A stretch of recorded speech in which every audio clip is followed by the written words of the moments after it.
Yun, dahil malapit na umulan, yun, paparonda muna tayo, no?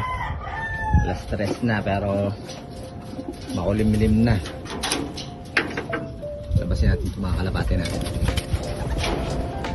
Ayun, yung mga kalapati natin. Yun po. Yung sila nagbabanda. Guys, makulimlim na. Kaya na umaambon-ambon na eh. Ay, yung young bird natin, lumilipad na rin pala. Ayun, hindi sila sabay-sabay, salbag-salbag sila.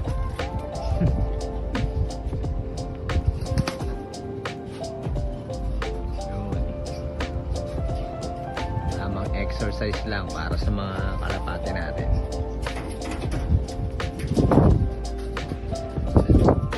May kalapati pa ako dito eh, mga 5 peraso yata. Pero yung halos sa kapatid ko na